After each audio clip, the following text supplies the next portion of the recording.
Let me take you to the book of Revelation and walk you through this and put all this together and show you how we come up with a timeline for what is known as the rapture and the second coming.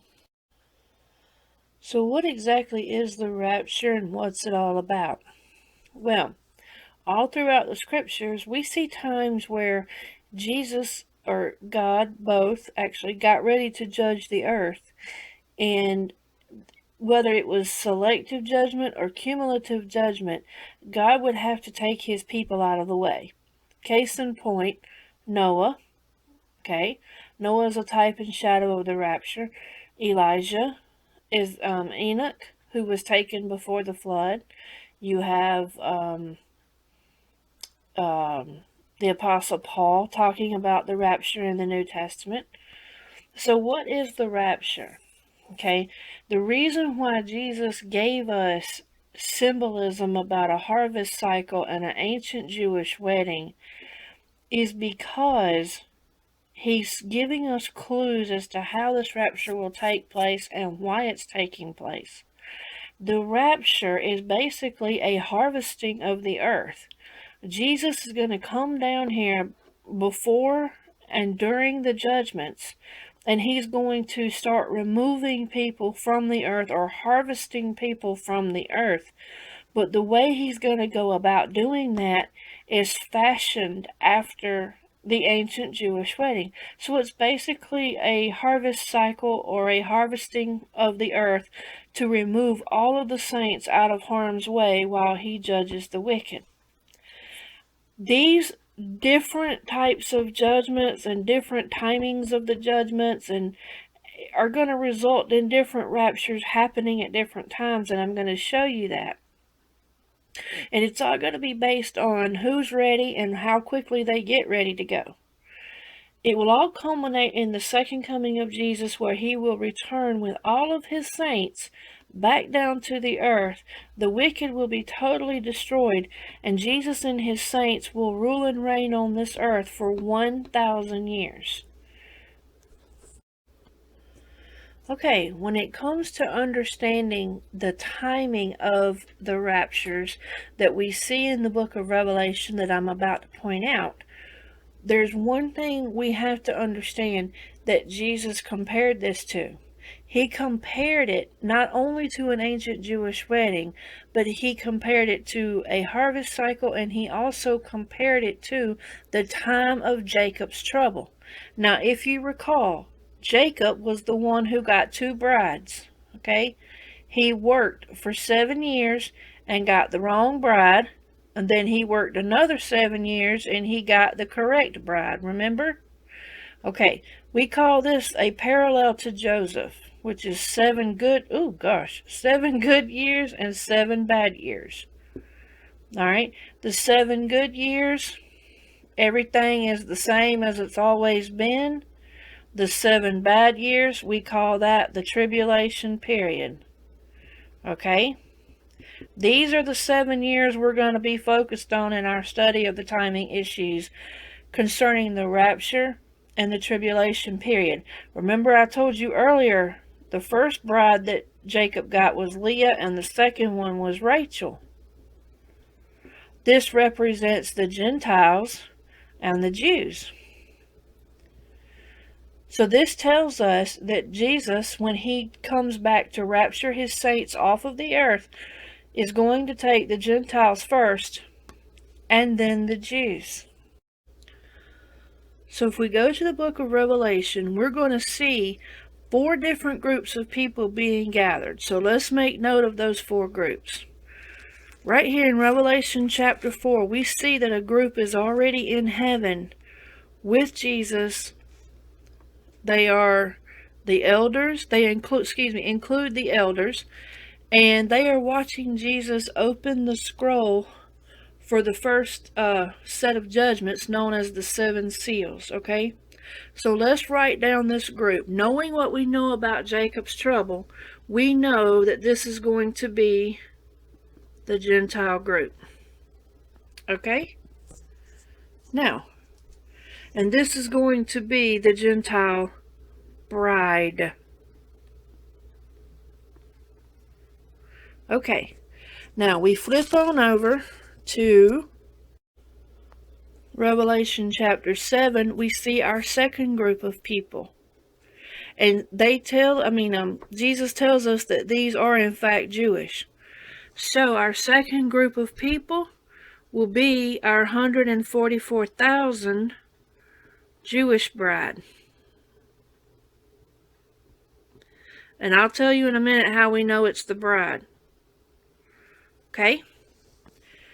Now, we're going to flip over here again to Revelation chapter 7 right here. It talks about a great multitude that no man could number. Alright, so that's our third group. We have this great multitude that no man could number. And then we get over here to Revelation 12. It starts talking about a fourth group. This is where the woman flees to the wilderness. So we have this group of people who are fleeing to the wilderness. So we'll just put the group that flees, and they are protected for 1260 days until the second coming, or right before the second coming.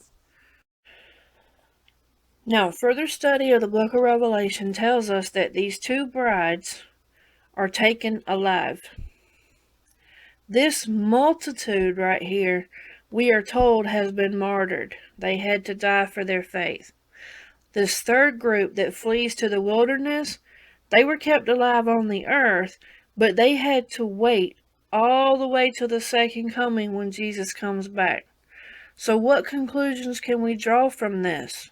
Well, from this we've determined that there are things going on down here on the earth, and there's also stuff going on in heaven at the same time that this is happening. So when you read the book of Revelation, you got to make a distinction between what's happening down here on earth and what's happening in heaven. So the Apostle Paul has told us that those who are taken alive are called the bride of Christ. I'm sorry, I can't write while I do this. It's hard. Those who get martyred, we are told, are the saints. Sorry. And those who have to wait until the end are called the elect. Now, if you recall in Matthew 24, Jesus said he would send his angels to gather his elect from the four corners, which is a reference to the harvest cycles and the gleaning, meaning the third part of the harvest. Okay? One more thing we need to review. In the Old Testament,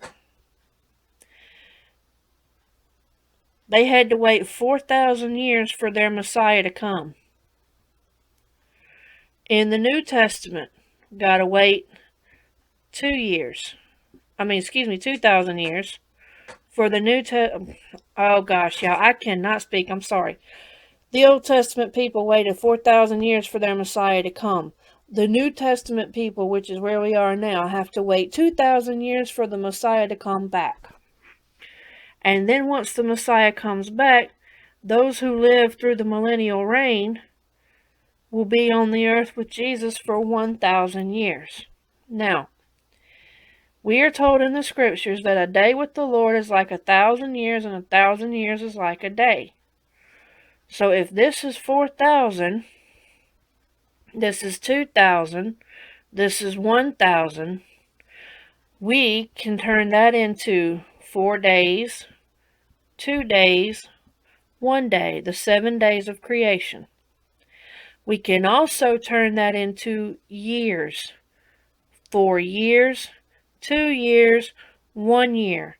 Like the time of Jacob's trouble, when he worked those 7 years for his bride. He worked for 4 years. He worked an additional 2 years while he was betrothed. There's your betrothal period. And then he worked that 7th year representing the 1-year honeymoon. Okay? That I was telling you about with the bride and groom. So let's put all this together. We know in reading the book of Revelation that the raptures, the harvesting of the earth, will take place at different points in time throughout the 7-year tribulation period that I was telling you about. We've already had the 7 good years. We're going into the 7 bad years. It's time to start harvesting the earth.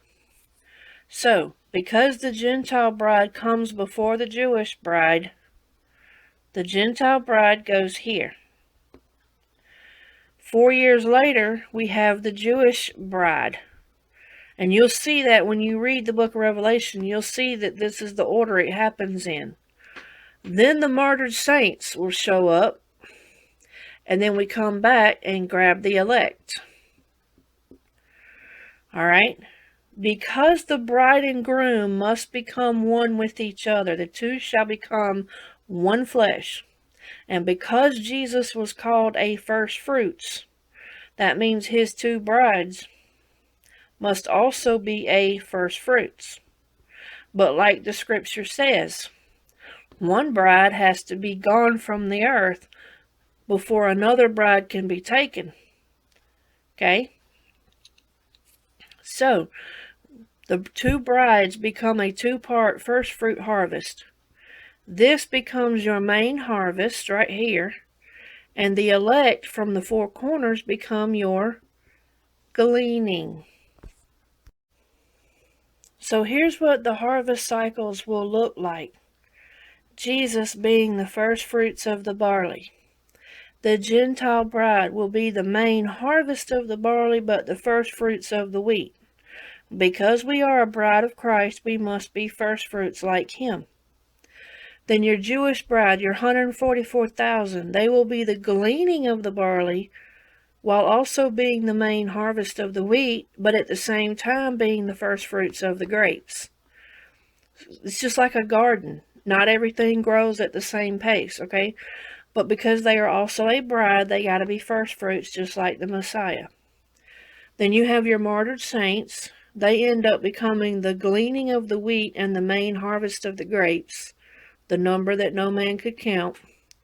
And then you have your elect who have to wait until the second coming, are the gleaning of your grapes. Now put this all together. You have your divisions of the 4, 2, and 1, Old Testament, New Testament, millennial reign. Your Gentile bride, your Jewish bride, your martyred saints, and your elect. This has to do with who's ready and how soon they get ready.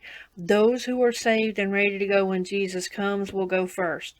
The Jews who come to salvation after we leave, they will be next. Those who miss the first rapture but get saved after this point will be martyred saints. Those who don't get saved until after the saints are gone will become the elect. There are some who flee at midpoint and get protected all the way through. They are part of this elect group, okay? We see these 4 different groups in the gospel as well. If you read the end time if you read the end time scriptures that Jesus gave us in each of the 4 gospels, you're going to see these different 4 groups and how he references the 4 different groups, okay? Matthew talks about the elect, the group that's taken at the very end. Mark talks about the martyred saints. Luke is talking about the Jewish bride. John ain't worried about no tribulation because we ain't going to be here for that anyway. That's for the Gentile bride.